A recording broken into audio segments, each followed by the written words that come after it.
Good afternoon students. Krishna IAS academy के इस YouTube platform पे आप सभी का स्वागत है। और आज से हम लोग एक नया इनिशिएटिव लेने जा रहे हैं। उत्तराखंड पीसीएस का जो पेपर 5 है उसके क्वेश्चंस को हम लोग सॉल्व करेंगे, उसके आंसर राइटिंग को हम लोग देखेंगे। आज के इस लेक्चर में हमने पार्ट 3 यानी भाग 3 और पार्ट 2 यानी भाग 2 से एक एक सवाल को जो है वो पिकअप किया है और उसके आंसर्स को हमने यहाँ पर डिटेल में एक्सप्लेन किया है। ठीक है। शब्दों की सीमा को यानी वर्ड्स लिमिट को ध्यान में रखते हुए आंसर्स को जो है बताया गया है। तो इन दोनों क्वेश्चंस को हम लोग आज इस क्लास में कवर करेंगे। शुरू करते हैं। देखिए पहला सवाल हमारा क्या है। ये क्वेश्चन आया था, आप लोग देख सकते हैं कि फतेह शाह एक उत्कृष्ट सैनिक होने के साथ साथ कला साहित्य का भी संरक्षक था। स्पष्ट कीजिए 150 शब्द। Fateh Shah besides being an excellent soldier was also a patron of art and literature explained in 150 words। देखिए पहले हिंदी उसके बाद इंग्लिश में हम लोग देखेंगे इसको। जैसे कि 150 शब्दों का सवाल है तो हमें इसको 3 पार्ट में बांटना है। एक इनका इसको इंट्रोडक्शन है पूरा, यानी कि पूरा इनकी इनके बारे में बताना है। उसके बाद मेन बॉडी यानी मुख्य चीजें इनके बारे में लिखनी है और उसके बाद कंक्लूड करना है। देखिए यहाँ पे फतेह शाह गढ़वाल के परमार वंश के 49वें राजा थे। ये यहाँ पर इसको थोड़ा सा करेक्ट कीजिएगा, ये 49वें राजा हैं। ये में गढ़ ये 49वें राजा है, 49वें राजा थे। संगीत प्रेमी होने के कारण इन्हें प्रीतम शाह भी कहा जाता था, क्योंकि ये संगीत प्रेमी थे इसलिए इन्हें प्रीतम शाह भी कहते थे। फतेह शाह के शासन को गढ़वाल का स्वर्ण काल कहा जाता है। उनके समय में गढ़वाल एक समृद्ध राज बनकर उभरा। अब हम इन्हें सैनिक और कला साहित्य के संरक्षक दोनों पोर्शन को कवर करेंगे। सैनिक के रूप में क्या चीजें हैं कि सत्ता प्राप्त करते ही इन्होंने सिरमौर के शासक मेदिनी प्रकाश पर आक्रमण किया तथा वराहगढ़ एवं कालसी पर अधिकार करके अपनी योग्यता, साहस एवं कुशल नेतृत्व का परिचय दिया कि वो एक कुशल राजा से पहले कुशल सैनिक भी हैं। फतेहपति शाह ने गुरु गोविंद जी के साथ 1689 में भंगानी का युद्ध लड़ा। 1692 में दून क्षेत्र में लूटपाट मचाने वाले पुंडीर एवं गुर्जरों पर सहारनपुर में आक्रमण किया एवं उन्हें पराजित किया। पुंडीरों का सरदार जगत सिंह डर कर दिल्ली भाग गया, जबकि तिब्बत के द्वापा पर आक्रमण करके वहां के राजा को भी इन्होंने पराजित किया। इन्होंने चंद राजा ज्ञानचंद से भी युद्ध किया था। तो ये एक सैनिक के रूप में ये उनके पूरे युद्धों के बारे में बताया गया है। देखिए गुरु गोविंद सिंह जी के साथ इनका जो युद्ध हुआ वो अजब गजब परिस्थितियों में हुआ था। फतेहपति शाह जो है गुरु गोविंद सिंह जी की बहुत इज्जत करते थे, उनका बहुत आदर करते थे। ठीक है। लेकिन फतेहपति शाह जो है उन्होंने अपनी पुत्री की शादी जो है वो हिमाचल प्रदेश में की थी और वहां का जो राजा हुआ करता था वो गुरु गोविंद सिंह जी से जो है वो बहुत ईर्ष्या करता था और उसके दबाव में आकर अपनी पुत्री के लिए फतेहपति शाह ने गुरु गोविंद सिंह जी के साथ युद्ध लड़ा था। ठीक है, जिसमें फतेहपति शाह को हार का सामना भी करना पड़ा था, ऐसे इतिहास कहा जाता है। तो ये एक सैनिक के रूप में उनका वर्णन किया गया है और बताया गया कि किस तरीके से। देखिए 1692 में दून क्षेत्र में लूटपाट करने वाले, एक्चुअली सहारनपुर से जो है पुंडीर और गुर्जर जो है बार बार दून वाले एरिया में आया करते थे और लूटपाट मचाकर वापस सहारनपुर में भाग जाया करते थे। तो उनको उनका दमन करने के लिए भी, उनको सबक सिखाने के लिए भी फतेह शाह ने उन पर आक्रमण किया था और पुंडीरों का सरदार जो है वो भागकर दिल्ली चला गया था। तिब्बत के द्वापर द्वापा पर आक्रमण क्यों किया था? क्योंकि तिब्बत के द्वापा का जो राजा था वो उसने कर देने से मना कर दिया था। जब कर देने से मना कर दिया था तो फतेह शाह जो है वो गुस्सा हो जाते हैं और वहां के राजा पे आक्रमण करते हैं, उसको हराते हैं और वापस उससे कर्ज लेना शुरू करते हैं। ठीक है। इन्होंने चंद राजा ज्ञानचंद से भी युद्ध किया था। चंदों से तो वैसे ही परमार वंश की दुश्मनी हमेशा से चलती आई है, तो ये सैनिक के रूप में इनका वर्णन था। आगे कह रहा है साहित्य एवं कला के संरक्षक के रूप में भी। तो फतेह शाह का शासनकाल गढ़वाल के इतिहास में कला एवं साहित्य के विकास के लिए महत्वपूर्ण माना जाता है। उनके संरक्षण में गढ़वाल में एक समृद्ध वातावरण बना एवं कई विद्वानों एवं कलाकारों ने उनके दरबार में आश्रय प्राप्त किया। ठीक है। फतेह शाह को गढ़वाल का अकबर भी कहा जाता है क्योंकि उनके दरबार में अकबर की तरह नवरत्न थे। ये भी कहा जाता है कि फतेह पति शाह जो है वो सम्राट विक्रमादित्य से बड़ा प्रभावित थे। अकबर के साथ साथ वो सम्राट विक्रमादित्य से भी बड़ा प्रभावित थे फतेह पति शाह। ठीक है। गढ़वाल चित्रकला शैली का जो जन्म हो रहा है, ये कहा जाता है कि वो फतेह पति शाह के शासनकाल में ही हो रहा है, क्योंकि इन्होंने मुगल क्षेत्र से आए चित्रकारों को अपने यहाँ संरक्षण भी दिया था। इसके साथ साथ आप देखेंगे कि ये साहित्य के बहुत बड़े संरक्षक भी हुआ करते थे। इन्होंने साहित्य का भी संरक्षण किया था। ठीक है। और ये साहित्य को बहुत सम्मान भी दिया करते थे। देखिए, आगे थोड़ा सा जानते हैं।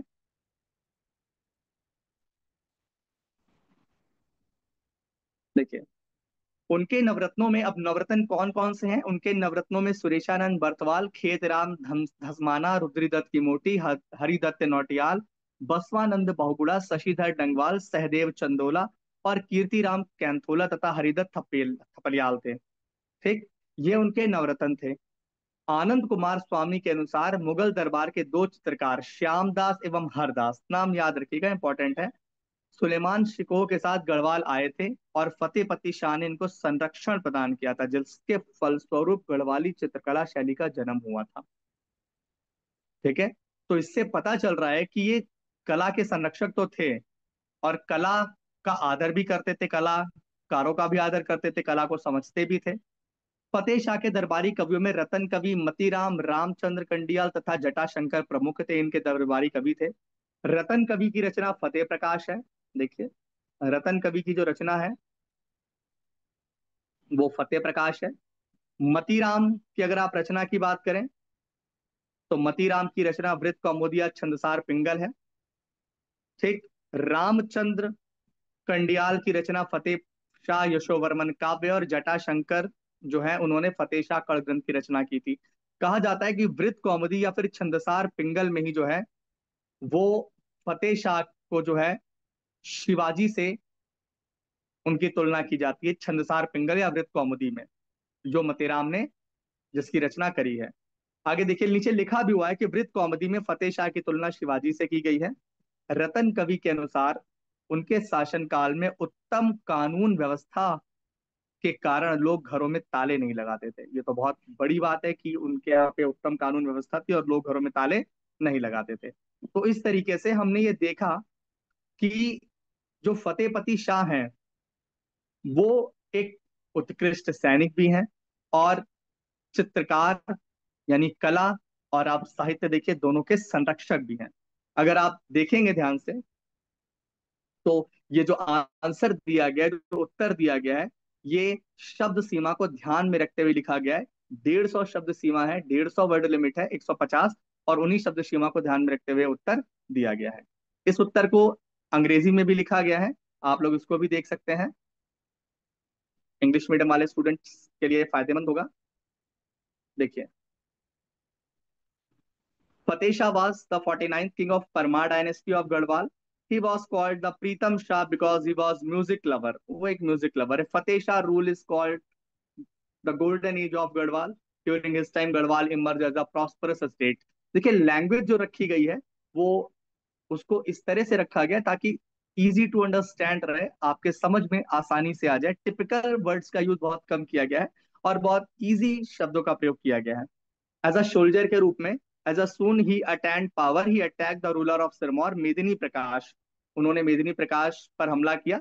And by capturing Varagarh and Kalsi he demonstrated his ability. उन्होंने अपनी जो एबिलिटी, अपनी योग्यता है, अपना साहस और अपनी लीडरशिप उन सबको दिखाई।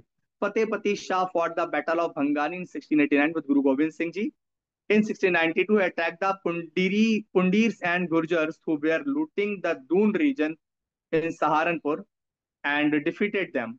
The Pundir chief Jagat Singh fled to Delhi in fear. डर कर वो दिल्ली भाग गया। He attacked Dwapa of Tibet. उन्होंने तिब्बत के द्वापर पर भी अटैक किया और वहां के राजा को हराया। Defeated the king there. He also fought the Chand king Gyanchand. उन्होंने ज्ञानचंद से भी लड़ाई करी। Ratan Kavi Matiram, Ramchandra Kandiyal and Jatashankar were the prominent court poet of Fatehpati Shah. Okay. As a patron of literature and arts, Fateh Shah Reen is considered important for the development of art and literature in the history of Garhwal. Under his patronage, prosperous environment was created in the Garhwal, and many scholars and artists found shelter in his court.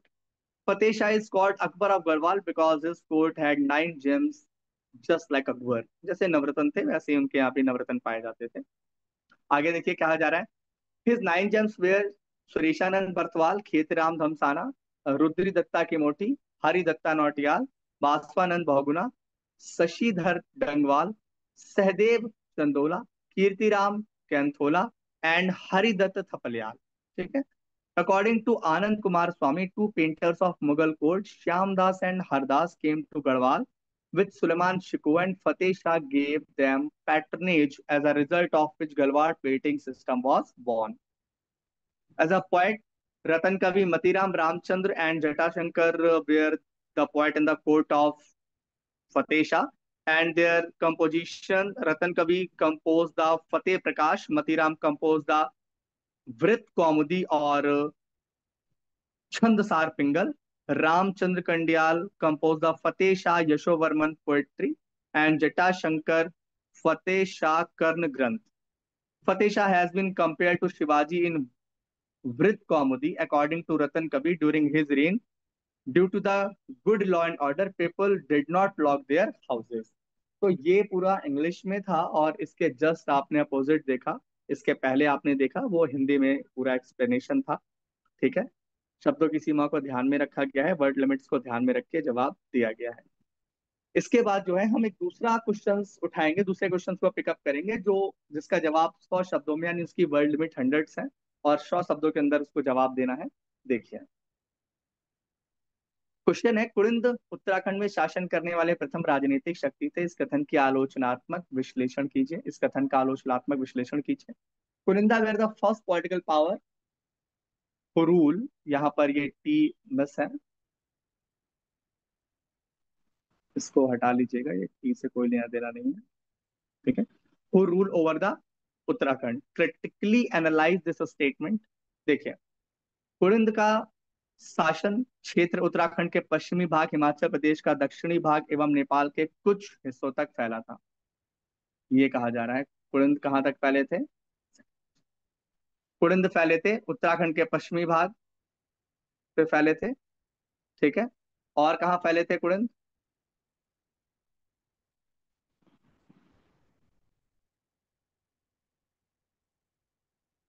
देखिए उत्तराखंड के पश्चिमी भाग पे फैले थे, हिमाचल प्रदेश का दक्षिणी भाग था। ठीक है।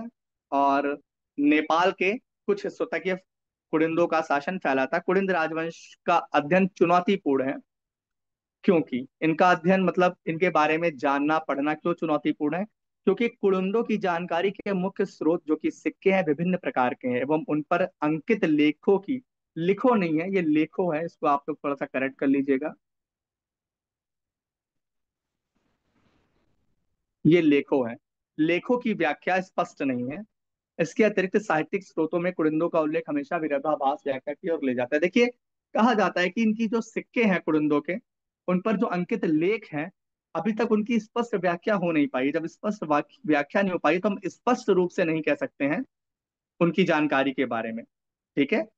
और इसके अतिरिक्त अगर आप दूसरा इसका साइड देखेंगे तो साहित्यिक स्रोतों में जो इनके बारे में वर्णन किया गया है, उसको लेकर भी हमेशा इतिहासकारों के बीच एक मतभेद रहा है। इस वजह से हम कह सकते हैं कि इनका अध्ययन चुनौतीपूर्ण है। दूसरा पॉइंट है, कुलिंदों के शासनकाल के समय को लेकर विद्वानों में मतभेद है। ये बात भी है। कुछ विद्वान कहते हैं कि 1500 ईसा पूर्व से इनका शासन शुरू हुआ, कुछ विद्वान कहते हैं कि 200 ईसा पूर्व से इनका शासन शुरू हुआ। तो ये भी क्लियर नहीं है पूरी तरीके से, तो ये भी एक पॉइंट बन सकता है। इनके सिक्कों पर शैव और बौद्ध धर्म के प्रतीक है, परंतु कुलिंद किस धर्म को मानते थे स्पष्ट नहीं है। शैव धर्म के प्रतीक भी मिल रहे हैं और बौद्ध के भी मिल रहे हैं, लेकिन किस धर्म को ये मानते थे, किस धर्म के अनुयायी हुआ करते थे, ये कहीं पर मेंशन ही नहीं है तरीके से। यह भी स्पष्ट नहीं कि सतलुज एवं यमुना के मध्य विस्तृत कुलिंदों का राज्य एक संघ था, छोटे छोटे गढ़ राज्यों का संगठन था। ये भी क्लियर नहीं है कि जो कुलिंदों का राज्य है वो कई सारे छोटे छोटे गढ़ों से मिलकर बना था या पूरा एक ये संघ था। इस बारे में भी अभी बहुत ज्यादा विरोधाभास है। कुलिंदों के पतन के विषय में भी विद्वानों में मतभेद है। कुछ विद्वानों के अनुसार गुप्त साम्राज्य का उदय उनके पतन का प्रमुख कारण था, जबकि कुछ विद्वानों के अनुसार इनके पतंग का नहीं, इनके पतन का, ये थोड़ा सा आप इसे करेक्ट कीजिएगा। इनके पतन का मुख्य कारण आंतरिक संघर्ष था। तो विद्वानों के बीच जो है, इनके पतन को लेकर भी, इनके डिक्लिनेशन को लेकर भी मतभेद है। तो आप देखिए कई प्रकार से अलग अलग बिंदुओं को अगर अध्ययन किया गया है तो ये पाया गया है कि अलग अलग बिंदुओं में भी जो इतिहासकार हैं उनके बीच मतभेद पाया जा रहा है। ठीक है। तो इस तरीके से हम आलोचना तो इनकी कर ही रहे हैं ना, क्योंकि कुलिंद, ये कहा जाता है कि ये प्रथम राजनीतिक शक्ति थे। लेकिन प्रथम राजनीतिक शक्ति का मतलब यह है कि भाई सही सही कुछ तो जानकारी मिले कि हाँ यही प्रथम राजनीतिक शक्ति थे, लेकिन पूरी तरीके से श्योरिटी नहीं मिल पा रही है, स्पष्ट नहीं हो पा रहा है कि प्रथम राजनीतिक शक्ति ये हुआ करते थे। ठीक है। अब इसका इंग्लिश वर्जन भी देख लेते हैं एक बार, क्या बोला जा रहा है। देखिए इसको थोड़ा सा मिटा देते हैं।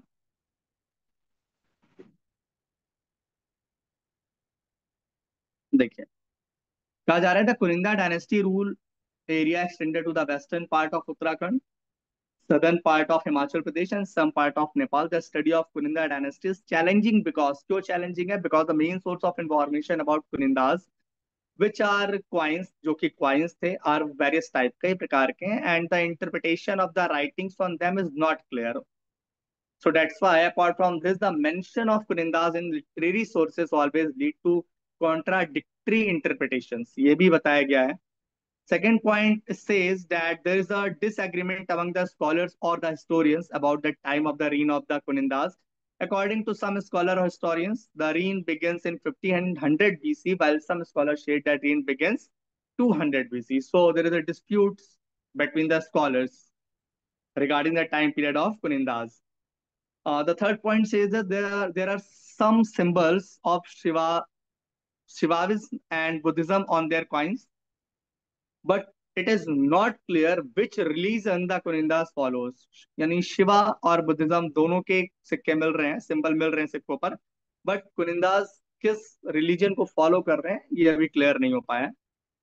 It is not clear whether the Kunindas kingdom is split between Satluj and Yamuna was a union or an organization of smart fort states. तो ये पॉइंट भी अभी डिस्प्यूट में है, क्लियर नहीं हुआ है कि ये स्मार्ट फोर्ट्स, कई सारे स्मार्ट फोर्ट का स्टेट था और एक यूनियन रहा होगा। There's a disagreement among scholars about the fall of Kunindas. According to some scholars, कुछ स्कॉलर्स के अकॉर्डिंग क्या है,